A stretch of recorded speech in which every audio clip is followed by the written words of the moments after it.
अब तो कुरैशी साहब यहां तक डिबेट आ गई है, वो कहते हैं जो ईवीएम जो कंपनियां बनाती हैं उसमें बीजेपी के डायरेक्टर हैं। ये मेरे हिसाब से ये ज्यादा खतरनाक है।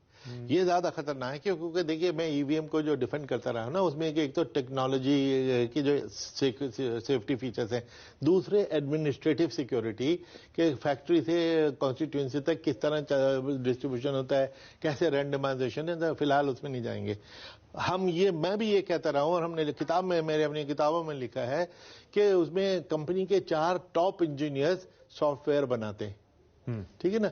अब जो है, किसी भी पार्टी के 4 डायरेक्टर्स वहां बैठे हों और वो इन चारों को बुली करें, और ऊपर से ये भी आ जाए कि अगर तुम गड़बड़ करोगे तो सीबीआई आ जाएगी और ईडी हो जाएगी, तो मुझे ये फ्रैंकली ये एलिगेशन सबसे ज्यादा सीरियस लगता है।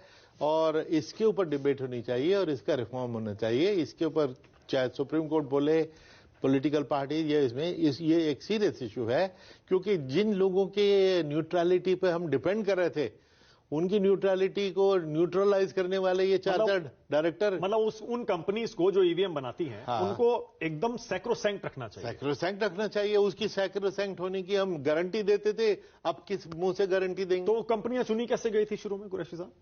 नहीं, वो तो इसलिए कि बीएल, मैं वैसे पूछ रहा हूं कैसे नहीं, वो इसलिए चुनी गई थी। भारत इलेक्ट्रॉनिक्स लिमिटेड हमारी प्रीमियर कंपनी है जो डिफेंस का इक्विपमेंट बनाती है, तो टोटल सिक्योर, जो 100% सिक्योरिटी का माहौल।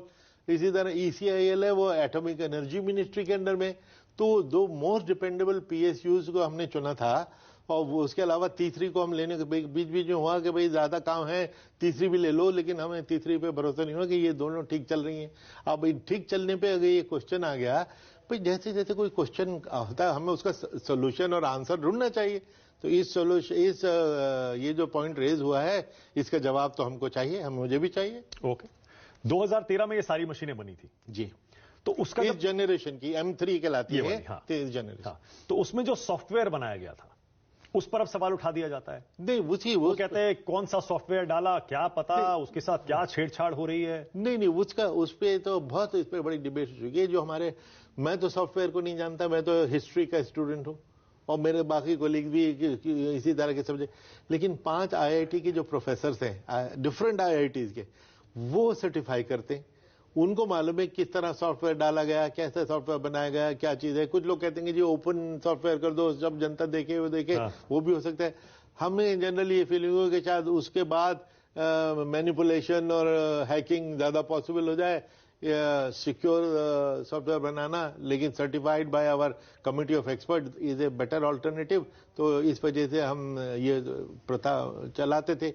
लेकिन अब वो सॉफ्टवेयर बनाने वाले 4 कितने इंडिपेंडेंट रहेंगे in the face of these 2-4 directors? आपने देखा चंडीगढ़ में जो प्रिजाइडिंग ऑफिसर, चूंकि पार्टी का आदमी था, क्या उसने मर्डर किया?